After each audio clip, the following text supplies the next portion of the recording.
This is going to be the first summary and overview of Richard Wagner's The Ring of the Nibelung.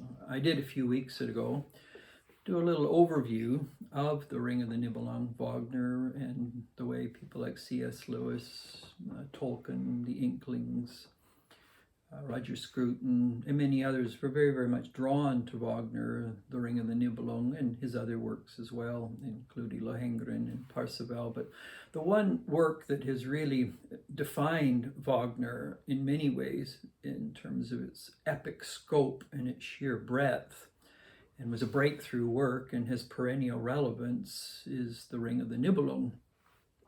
Some would argue that The Ring in The Ring of the Nibelung and Tolkien's great work on The Lord of the Rings has overlapped. And there's obvious points of affinity, but also serious areas of difference in the understanding what the ring is.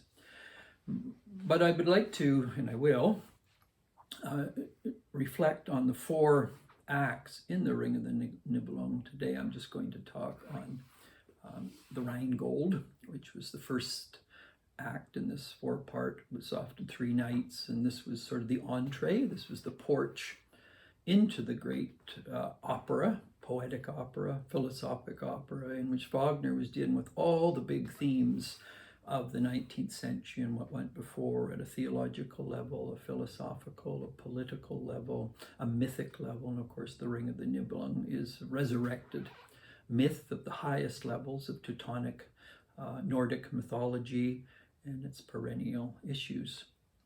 Four scenes in, as it were, Act 1 of the Ring of the Nibelung, and I'll touch on these today. The first scene is you go deep down into the earth. Deep in the earth are the Rhine maidens. They're the protectors of the gold. In that sense, they're natural. They reflect natural resources, the playfulness of the ring maidens, the gold which no one has stolen, no one has taken. It's almost like the romantic era of which Wagner is dealing with, the goodness of nature, the beauty of nature, the wonder of nature, the elusiveness of nature, that the Rhine maidens, the natural resources of nature. And so we can very much see what Wagner is getting at here. He's initially holding high a certain romantic notion of nature and all its attractiveness, all of its beauty, all of its richness. But deep in the earth, deeper than the Rhine, deeper than the gold, is the Nibelung, the dwarves who mine for gold. The physical world is a resource to extract. It's an object to exploit for greater wealth, greater mining. And Alberic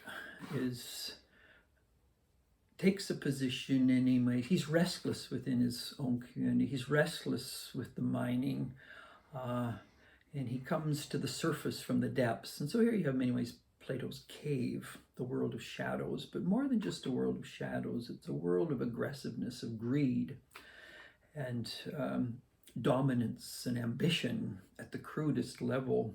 So Alberic finds his way from the deep dungeons of the earth, of darkness and blackness, and he finds his way through clefts in the rocks and up into the water where the Rhine maidens play.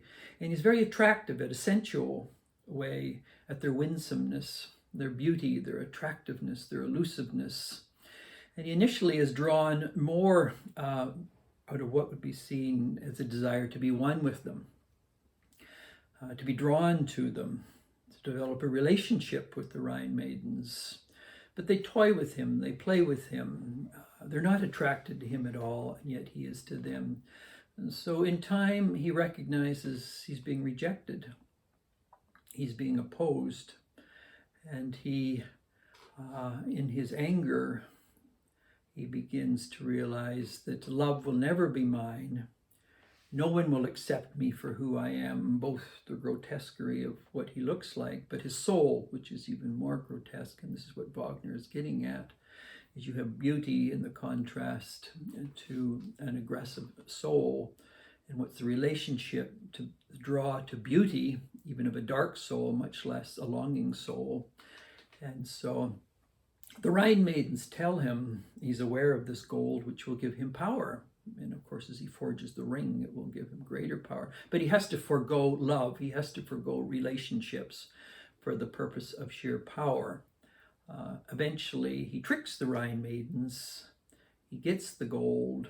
And it becomes, if read allegorically, of course, it's the captains of industry, the loggers, the miners, those who are willing to rape the earth for profit, for wealth. And so what Wagner's getting at is the rise of the Industrial Revolution, which is excessively preoccupied with wealth, with using the physical world for profit, regardless of how the earth is treated. And you get the wail, the lament of the Rhine maidens as the gold is stolen from them and the ring is made as a source of power. So Alberic, in that sense, represents for Wagner the emerging of the captains of industry, the CEOs of corporations who see the natural earth as a resource to be exploited for wealth, for power. This ends scene 1, essentially. It's Alberic escaping from the Rhine with the gold, and the ring of power is going to be made for Alberic. Scene 2, you go from the depths, or darkness, or conniving, industry versus nature, aggressiveness versus the elusiveness, the romanticizing of nature. You go from the depths, all of a sudden you go to the heights of power, of Valhalla, of Wotan, or Odin within Nordic myth in that sense. Odin is in a dream. He's slowly waking up, the dream of power and wealth, prestige, the signs and symbols of political power, the institutions, the buildings, the culture, the civilizations that make up what we would call the best of human achievements. And Wotan is dreaming of what he has built and what he's yet to build. And the largesse of his vision is such that pales what Alberic is doing. But as he slowly wakes, Frigga, his wife, says, "What is the price you have paid to build Valhalla? What have you had to sacrifice to achieve this political magnificence, this artistic, this cultural richness and bounty? And just as what did Alberic have to sacrifice to get what he did in terms of losing his soul, what did Wotan or Odin have to do to build this sheer magnificence of political civilizations and arts and culture? To do so, he had to employ two great giants, Fafnir and Falsut, to build the great cities. But again, there was a price to be paid. Cultural magnificence has to be paid for, not literally paid for. That has to occur too. But what's the price a person and a culture has to pay to create these great civilizational edifices? And so the Wotan had to pay these great giants to build Valhalla, and Frigga alerts him to the fact there is magnificence, but there's a price you've paid, not only in your soul to achieve this, but there's a literal price, because he had to employ the two giants. He had to promise, above all else, if the giants built Valhalla, that he would give them as a gift Freya. We get a word Friday from Freya. Freya was the one who grew the golden apples. She was the life-giving source.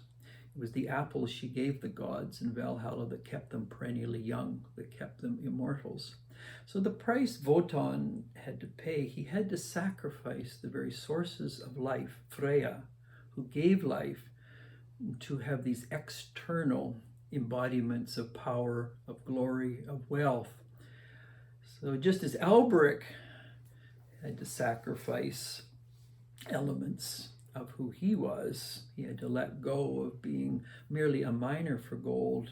He had to sacrifice minimal understanding of what it meant to be human. He had to become aggressive to get the gold from which the ring was made. So Wotan had to sacrifice the very springs of the spirit of life itself, the apples that Freya gave to the gods to keep them immortal. And the giants insisted, the price we pay for Valhalla is you have to sacrifice the very source of life that keeps you gods in Valhalla strong, alive. So what Wagner's getting at in scene 2 is, what are the prices we're willing to pay to achieve the goals we achieve, and how can we lose our souls in the midst? For someone like Albrecht, it's at a crude level. For someone like Wotan, it's at a little more sophisticated level. And this can occur at a cultural, a civilization, a religious level. It can occur at all sorts of levels, but everyone has to often pay a certain price in their soul to achieve certain goals, to reach the Valhalla they've created in their imaginations or in their minds. And so Wotan and Valhalla represents a much more sophisticated version of how you sell your soul to achieve certain political, religious, civilizational goals. And Frigga warns him. She says, the price you have paid is going to come to haunt you, and it's the beginning and the end of the gods. It's going to lead to the twilight of the gods in the fourth section of the Ring of the Nibelung. Wotan realizes that, in fact, he can't pay the giants the wages they ask. The other thing, of course, Wagner's getting at here is the world has become reduced to a contract. Everything, you can't trust anyone anymore. So he's made a contract with the giants. If they build Valhalla, then he'll pay them. They want more. They want Freya, and the contract he's made, as I mentioned earlier, is to sell the very spirit of life, the source of life. So just as, in that sense, Albrecht was willing, didn't get what his want, but the Rhine maidens were betrayed. So Wotan is betraying Freya to get what he wants. And so again, what Wagner's getting at is, what's the price a person's willing to pay to get what they want, and is it really worth getting at the end of the day? It's like Francis Thompson's great poem, all betrayest thee that betrayest me. And so we're going to see how this will play itself out more. The third scene in the play is where the giants insist that the payment is not enough. They have understood that there's great wealth, and so but it opens up with you're back into the cave or back into the darkness